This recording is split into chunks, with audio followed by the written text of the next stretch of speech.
Things are going badly for Julia Roberts. Her husband someone saw Danny with another woman, and she wants a divorce. At the same time, she learned that her family name isn't real. Julia Mitchell is also having a lot of health problems because of the stress she went through when her stepdad abused her.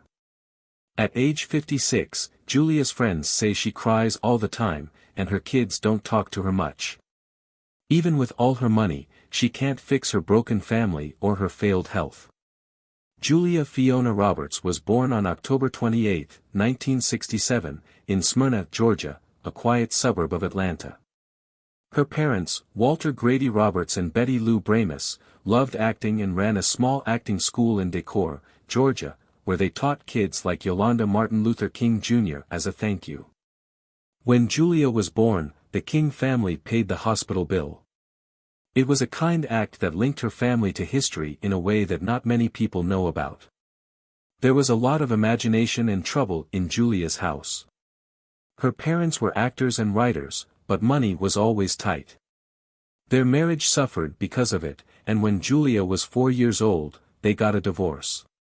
After the divorce, Julia's father stayed in her life, but her mother had to raise 3 kids mostly by herself. In 1972, Betty Lou remarried hoping to find stability, but she brought home a man who made their lives worse. Michael Moz wasn't the dad Julia needed because he was mean to the family and mostly unemployed. He made the house a scary place to be. In the end, Eric, Julia's bigger brother, called him a freak and said he ruined their lives. Even Julia, who doesn't talk much about this part of her past, has made it clear that she doesn't want anything to do with Moz. Mo's mother later said that marrying him was the worst decision of her life. The marriage lasted 11 years before she finally left him in 1983, but the damage had already been done. While dealing with Moz at home, Julia also lost her father Walter to throat cancer when she was 10 years old. His death left a hole in her life that never really healed. Walter was a loving father and a talented playwright who encouraged her creativity. Losing him at such a young age made her grow up quickly. She learned early on that life could be unfair, but she also learned how to deal with pain. School didn't help much either, so she turned to her friends for comfort. Julia was often the object of mean teasing. Her classmates made fun of her wide smile, which would become her trademark, by calling her toothy, which was meant to make her feel bad. While the bullying hurt her, it also made her stronger. Years later, she used those painful memories to help other people by speaking out against it and backing campaigns that encouraged people to be kind. Julia Roberts made a bold decision. She moved to New York City in 1985 to chase her dream of becoming an actress. It was a tough start. She signed with the Click modeling agency hoping it would help her get noticed, but modeling wasn't the breakthrough she needed. Jobs were scarce and she struggled to make a living to support herself. She worked different jobs while taking acting classes to improve her skills. In 1986 she got her first small role in the TV series Crime Story. It was just one episode, not enough to make her famous, but it gave her a start. She had no family connections in Hollywood, no easy way in, but she kept pushing forward. The objections kept coming, but she didn't let them stop her. Her first film role came in Firehouse in 1987. It was minor, nothing groundbreaking, but it was another step forward. Then in 1988 she auditioned for Mystic Pizza, a romantic comedy drama about 3 young women working at a pizza shop in Connecticut. She played Daisy Arujo, a confident and rebellious young woman. The movie wasn't a huge commercial hit, but critics loved it. Roger Ebert called Roberts majestically beautiful and ferociously energetic, and he said she would become a star. He was right. At the time, Roberts was still working as a sales clerk at & Taylor in New York. One day she was selling clothes, and the next she was getting noticed by Hollywood casting directors. People knew her from Mystic Pizza, but she still had more to show. In 1989, she got a part that changed everything. Steel. It was a drama with a strong cast, including Sally Field, Dolly Parton, Shirley Lawn, and Olympia Dukakis. Roberts played Shelby, a young bride with diabetes. The part was very emotional and needed her to be completely open. She wasn't even Meg Ryan's first choice, but she was left to do it. When Harry Met Sally, Roberts stepped in ready to prove herself. The production was tough. Director Herbert Ross was harsh on Roberts, criticizing her weight, looks, and even her acting. It was hard for her, but she kept going. Her performance was unforgettable, and the movie made $96.8 million on a $15 million budget. Roberts also won the Golden Globe for Best Supporting Actor and was nominated for her first Oscar. Julia Roberts was only 22 when she took on the role that would change her life. In 1990 she starred in Pretty Woman, a romantic comedy that became a massive hit. The film told the story of Vivian Ward, an escort who gets hired by a wealthy businessman for a week and ends up falling in love. Richard Gere played Edward Lewis, the sophisticated businessman who never expected to fall for her. Their chemistry was undeniable, and audiences couldn't get enough of them, but the movie almost didn't happen the way people know it today. Originally Pretty Woman was a dark drama called 3000. It had a much grittier story with a sad ending where Edward leaves Vivian behind after throwing money at her. When Disney took over they changed everything. The script was rewritten into a modern fairy tale with a happy ending. That change turned out to be the key to its success. With a budget of just $14 million, expectations weren't high. But when the movie hit theaters on March 23, 1990, it took off. It grossed an incredible $463 million worldwide and sold over 42 million tickets in the US alone. That was more than My Big Fat Greek Wedding in 2002, which had been one of the biggest romantic comedies ever. The film's success was historic, making Julia Roberts a household name overnight. She won a Golden Globe for Best Actress in a Comedy or Musical, and received an Academy Award nomination for the role. She was officially Hollywood's new America's sweetheart, but getting the role wasn't easy. When the original production company folded, Roberts, who had already been cast, had to audition all over again. Disney wasn't sure at first, but director Gary Marshall pushed her to do it. It was the right thing to do. She and Gere were great together, and their chemistry made the movie unforgettable. Some of the most famous scenes in the movie weren't even planned. For example, when Edward shows Vivian a diamond necklace, the Gere suddenly snaps the jewelry box shut, making Roberts laugh out loud. Marshall decided to keep that reaction in the final cut. Roberts was so nervous about filming romantic scenes with Gere that she broke out in hives at one point. Marshall even climbed into bed with them to help her calm down.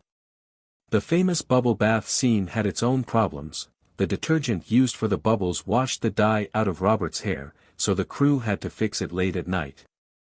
Casting was another problem. Before Roberts was chosen, several famous actresses turned down the part. Even Gere wasn't sure about joining until Roberts persuaded him during their meeting. She slipped him a note that said, "Please say yes," and that was all it took. Roberts wasn't around for the premiere because she was working on another project. She later found out that Pretty Woman had made $1 million in its first weekend, which was a huge amount of money at the time, $21 million today.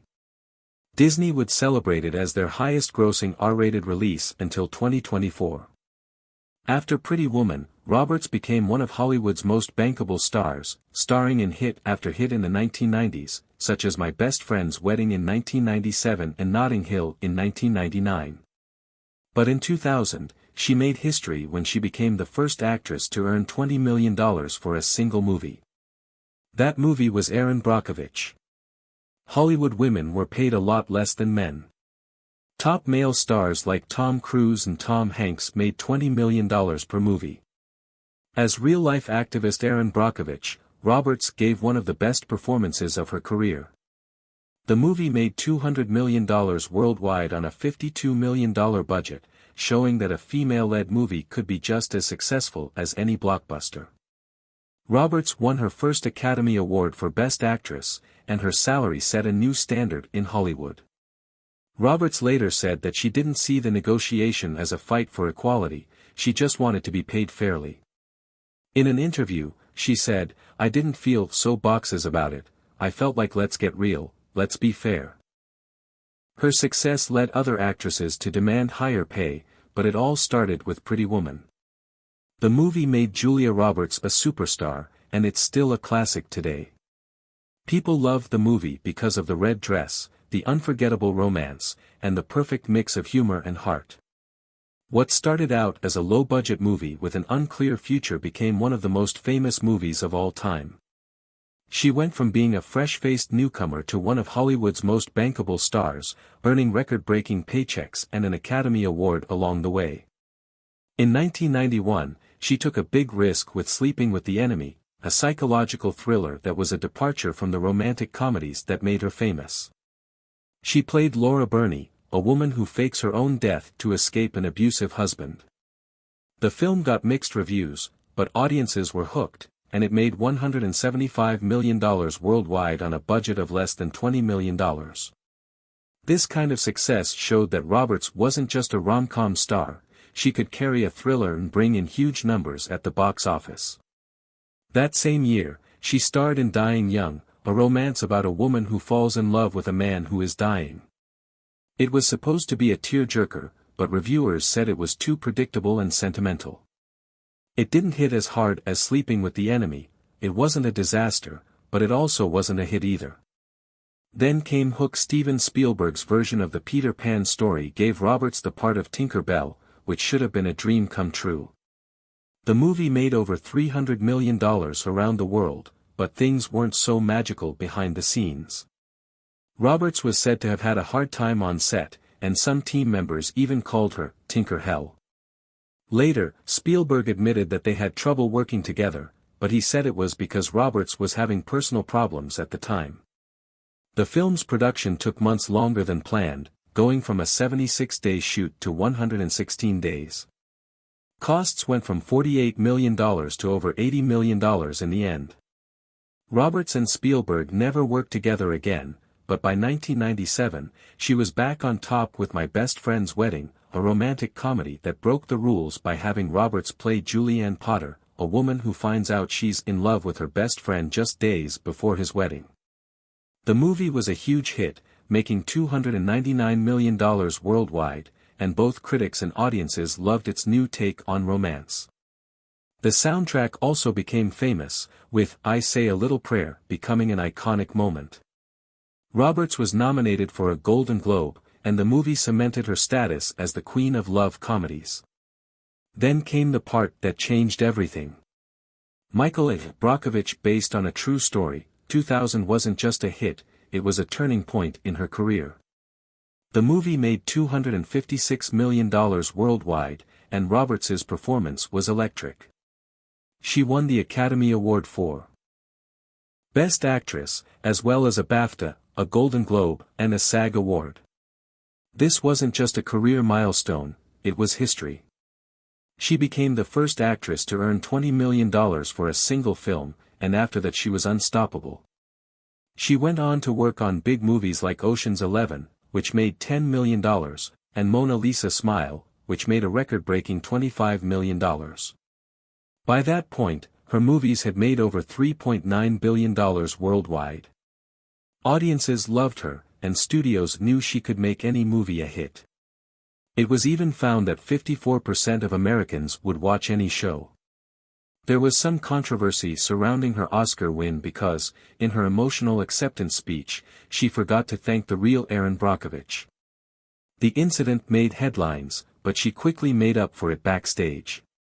Even with that small mistake, her performance was still one of the most praised in Oscar history.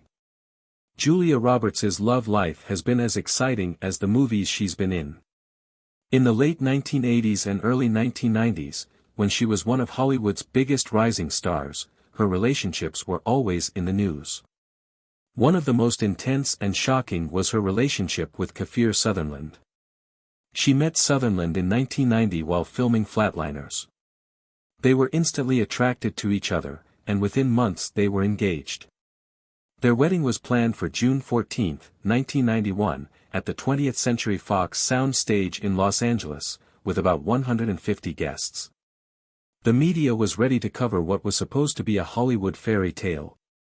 But 3 days before the big day, Roberts abruptly called off the wedding, leaving Sutherland stunned. Rumors spread that he had been cheating on her. With a stripper named Amanda Rice, she later claimed that he called Roberts an insecure ice princess, which only made things worse for him. But the real shock came when Roberts didn't just cancel the wedding. She left the country on the day she was supposed to walk down the aisle. She was spotted in Ireland with Sutherland's best friend Jason. Patrick Sutherland was heartbroken, but what hurt him most was Patrick's betrayal. He later called his former friend a snake and admitted that the whole situation had been painful, but years later he had a different perspective. He praised Roberts for realizing they were too young to get married and admitted that their relationship had been overwhelmed by fame. That scandal was one of the biggest Hollywood breakups of the decade, and just 2 years later Roberts shocked everyone again. On June 27, 1993, after only 3 weeks of dating, she married country singer Lyle Lovett. The relationship seemed unlikely. She was a glamorous movie star and he was a Texas-born musician, but something between them clicked. Their wedding was just as unexpected as their romance. Held in a small church in Marion, Indiana, it was planned in only 72 hours. After the ceremony, Lovett introduced Roberts as his wife during a concert that same night. At first they seemed happy. Lovett often dedicated songs to her on stage and they supported each other's careers, but the reality of their schedules quickly set in. Lovett was on the road for long stretches and Robert was constantly filming. They rarely spent time together and their marriage struggled because of it. Some rumors suggested that Roberts had grown close to Before Sunrise actor Ethan Hawke during this time, adding even more tension. By March 1995, after just 21 months together, they announced their divorce. There was no drama, just an understanding that their careers had made things impossible. Later, Roberts said that their breakup was way too friendly and that she had no regrets. Lovett repeated those feelings, saying that he still respected her for once. A Roberts breakup wasn't scandalous, but her next relationship would be more controversial than any of the others. By 2000, Roberts had been dating actor Benjamin Bratt for a few years. But everything changed when she met cinematographer Daniel Mder on the set of The Mexican. They hit it off right away, but Mder was married at the time and still with makeup artist Vera Steinberg, and their divorce was complicated. Steinberg refused to sign the divorce papers for over a year, which caused tension between everyone involved. Roberts, fed up with the delays, made a brave move. She was seen wearing a homemade t-shirt with the words, "Aloe Vera," written across it, sending a clear message to Steinberg. The stunt caused a media frenzy, with many criticizing Roberts for being insensitive. In the end, Steinberg reportedly agreed to a divorce after getting a $200,000 settlement. Once Mder was legally free, he and Roberts got married right away on July 4, 2002, at her ranch in New Mexico. Their guests didn't know it was a wedding until midnight, when Roberts and Mder exchanged vows. Under the stars, despite its dramatic start, their marriage has lasted more than 20 years. In 2004, they had twins named Hazel and Phineas, and in 2007, they had a boy named Henry. Over the years, rumors have spread about marital problems, such as disagreements over where to live, but Julia Roberts has always denied them, saying that her marriage was the best decision of her life. Julia Roberts grew up thinking she was related to the Roberts family, but a shocking discovery on PBS's Finding Your Roots with Dr. Henry Louis Gates Jr. changed everything. She learned that the name she had carried changed hands. All her life wasn't really her by blood. The study began with her great-grandfather, John Pendleton Roberts. Researchers looked at old Douglas County, Georgia, census records and found something strange. It was written that John's father was Willis Roberts, but Willis had died in 1864, and John wasn't born until 1878. This meant that Willis couldn't be John's real father. DNA tests on samples from Julia and her first cousin showed that Ed was related to a guy who was not at all like Julia. There was a clear link between Henry McDonald Mitchell Jr. and Julia's great-great-grandmother Roa Suttle Roberts because he lived just a few miles away. Henry, not Willis, was John's real father, but there was another twist. Henry was married and had 6 kids with his wife Sarah. His widowed mother lived just 4 houses away from Roa, which made it easy for them to run into each other. Their relationship had been a secret for generations, buried by time and loss. When Dr. Gates told Julia this, she was shocked and asked, "Are you telling me I'm Julia Mitchell?" It was a discovery that changed her whole family story, but she took it with humor and acceptance.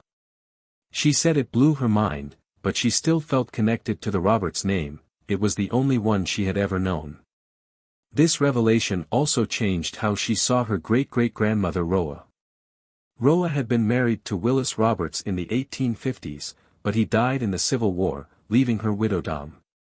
In 1878, she had a son, but there was no birth certificate to prove it, and no one ever asked her about it. Julia Roberts was at the top of her game when she agreed to play Tinker Bell in Steven Spielberg's 1991 fairy movie Hook. The movie had a huge budget and a lot of good reviews. There were a lot of big names in the group and one of Hollywood's best directors, but things didn't go as planned behind the scenes. Roberts was only 23 years old and having a hard time in his life. She had just broken up with Kiefer Sutherland in a messy scandal, and the tabloids were full of rumors of cheating on both sides. The constant media attention followed her to the Hook set, where crew members quickly started calling her Tinker Hell. She was accused of spending long hours in her trailer, being late, and being hard to work with, and Spielberg, who is known for keeping things tight on set, reportedly got angry. There were even talks of replacing her, but with the budget already over $70 million, that would have been a costly move. The movie took 116 days to make, and some of that time was lost because of Roberts. Other things also played a part. The longer schedule was also caused by Dustin Hoffman's strict method acting and rules against child work. Even worse, Roberts had to spend a lot of time acting alone in front of a green screen, which was different from most of the group. She only talked to Spielberg, and their already tense relationship got worse over the years. Spielberg said it was an unfortunate time, which Roberts took as a personal betrayal because she had expected him to defend her against rumors but instead felt abandoned. In interviews, she called him a traitor and said it was a hard lesson despite everything. Hook made over $300 million worldwide at the box office, but it didn't quite live up to standards for such a high-budget movie. Even though people liked the movie, Roberts and Spielberg's feud never went away, and the two have never worked together again. A lot changed in Roberts's life after those years. In 2009, while shooting Eat Pray Love in India, she learned about Hinduism while filming at an ashram near Haryana. She later said that seeing a picture of Neem Karoli Baba, a Hindu guru, deeply moved her, even though she had never met him. By 2010, Roberts had publicly declared herself to be a practicing Hindu. This wasn't just a phase. She and her husband, cinematographer Daniel Moder, started going to temples with their kids and praying and chanting together, making it a big part of their lives. Her devotion to Hinduism even showed in her work. She named her production company Red Om Films after the sacred sound M, a reference to her faith. She praised Hindu holidays like Diwali and even thought about buying property in India, especially in holy cities like Harar or Varanasi. Julia Roberts has been in Hollywood for decades, but she still finds new ways to surprise people. In 2017, she starred in Wonder, a movie that touched hearts all over the world. It was based on R.J. Palo's best-selling novel and was about a young boy named Augie Pullman who has Treacher-Collins syndrome and has a hard time fitting in at school. As his mother Isabel, Roberts played a woman who will always be there for her son, no matter what. Critics praised her performance as warm and moving. The movie was a huge success, making $35.9 million worldwide on a $20 million budget. It also got 86% from critics and 88% from audiences on Rotten Tomatoes. For Roberts, it proved that her presence could still bring people to the theaters. In 2022, she returned to romantic comedies with Ticket to Paradise, which reunited her with George Clooney and was directed by O.L. Parker, who also made Ma'am. Mia, Let's Do It Again. Ticket to Paradise was a surprise hit, making nearly $170 million around the world and showing that Roberts still had a special connection with audiences. The story was about a divorced couple who worked together to stop their daughter from getting married too soon. It was fun, light-hearted, and full of the chemistry that made Roberts and Clooney such a great duo. Roberts has never been just a rom-com star, she has always taken on intense and challenging parts. In this movie, she wasn't just the star, she was also the producer, which showed that she could shape a project from start to finish. In 2013, she played Barbara Weston in August Osage County, a dark family drama based on Tracy Lee's Pulitzer Prize-winning play. Barbara is a woman trying to keep her family together while dealing with her cruel and manipulative mother, played by Meryl Streep. It was a powerful battle between two amazing actresses. The movie premiered at the Toronto International Film Festival and then went wide in December 2013. It got mixed to positive reviews, but Roberts' performance stood out. Vanity Fair called it searing and unrelenting. For this role, she was nominated for an Academy Award for Best Supporting Actress, which would be her fourth nomination. The movie made $74 million worldwide on a $25 million budget and won 16 awards and received 67 nominations across different award circuits. Roberts has also tried new ways to tell stories. In 2018, she made her TV debut in Homecoming, an Amazon Prime thriller directed by Sam Esmail, the creator of Mr. Robot. She played Heidi Bergman, a case worker at a mysterious facility meant to help soldiers adjust to civilian life. But as the story goes on, Heidi starts to suspect something is wrong. The show jumps between two timelines, one in which she works at the facility and one in which she is having trouble remembering what happened. Roberts had never done a psychological thriller like Homecoming. Critics praised her performance, calling it one of her best in years. She played Heidi with quiet intensity, slowly showing how confused and scared her character was. The role earned her a Golden Globe nomination for Best Actress in a Television Series Drama. Roberts wasn't just the lead, she was also an executive producer, showing that she had a say in how the projects she worked on turned out.